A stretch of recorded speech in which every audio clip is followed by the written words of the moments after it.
Hello students, आज हम समझने वाले हैं ओशंस के बारे में। इससे पहले हमने जाना था कॉन्टिनेंट्स के बारे में। ये क्लास 6 ज्योग्राफी का जो चैप्टर है ओशंस एंड कॉन्टिनेंट्स, उसी का टॉपिक है। कॉन्टिनेंट्स हमने समझ लिया, अब हम ओशंस के बारे में समझेंगे। अर्थ का एक लगभग 71% जो भाग होता है उस पर पानी होता है। ठीक है, क्या होता है? वाटर होता है। ये जो पानी होता है वो सिर्फ नदियों या झीलों का पानी नहीं होता, बल्कि ये पानी इतना होता है कि एक बहुत बड़ी हग वाटर बॉडी के रूप में ये पाया जाता है। इसी को ओशंस कहते हैं। ठीक है, आसान शब्दों में अगर इसे समझे कि अर्थ पर मौजूद बड़े बड़े गहरे सॉल्ट वाटर के जो जलाशय होते हैं, जो वाटर बॉडीज होती है, उसी को महासागर कहते हैं। महासागर अर्थ के सबसे बड़े जल निकाय यानी वाटर बॉडीज होते हैं।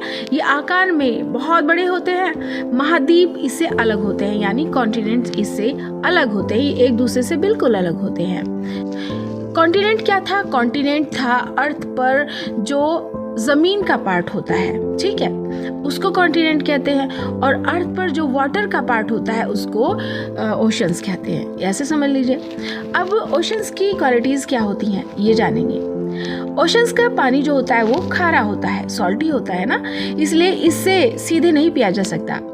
ओशंस बहुत डीप होते हैं और बहुत ज़्यादा गहरे और बहुत ज़्यादा वास्ट होते हैं। ठीक है, बड़े बड़े होते हैं। अर्थ के लगभग 71% भाग पर महासागर फैले होते हैं। अर्थ के टेम्परेचर को ये बैलेंस रखते हैं। ठीक है, और क्या करते हैं? रेनफॉल करने में भी इम्पोर्टेंट रोल अदा करते हैं। अलग अलग समुद्री जीवों का हैबिटेट भी इसको कहते हैं, समुद्री जीवों का घर कहते हैं। मछली पालन भी यहीं पर होता है। समुद्री यात्रा भी यहाँ से होती है। और क्या होता है? समुद्री जो व्यापार होते हैं, जो बिजनेस होते हैं, ट्रेड्स होते हैं, वो भी यहीं से होता है, ओशंस के जरिए होता है। इसलिए जो ओशंस होते हैं, महासागर होते हैं, वो हमारे पर्यावरण और मानव जीवन दोनों के लिए बहुत ज़्यादा इम्पोर्टेंट होते हैं।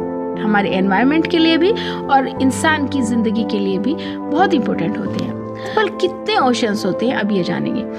अर्थ पर कुल 5 महासागर हैं, 5 ओशंस होते हैं। जैसे पहला है प्रशांत महासागर, इसको पैसिफिक ओशन भी कहते हैं।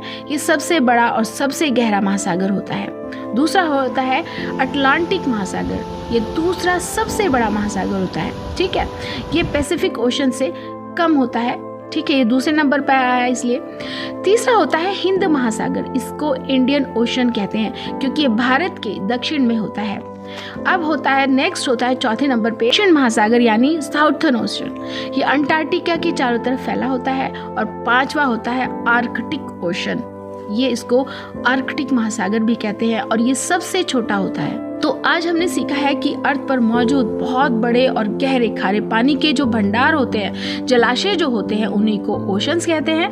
ये अर्थ के लगभग 71% भाग से ढके होते हैं। जो जलवायु होती है उसको ये बैलेंस रखते हैं, हमारे एनवायरनमेंट को ये बैलेंस रखते हैं। ये बारिश करने में, रेनफॉल करने में भी मदद करते हैं। ठीक है, नेचर की मदद करते हैं। इनकी वजह से रेनफॉल होती है। क्यों होती होगी? पता है क्यों होती है? क्योंकि जब इन पर सूरज की रोशनी, सूरज का जो गर्मी पड़ती है तो इनका जो पानी होता है वो भाप बनकर ऊपर चला जाता है और इसीलिए बादल बनते हैं और फिर बारिश होती है। इस तरह से ये इंपॉर्टेंट रोल अदा करते हैं बारिश करने में। तो उम्मीद करती हूँ आपने ये जो टॉपिक था ओशंस, इसको बहुत अच्छे से समझ लिया होगा।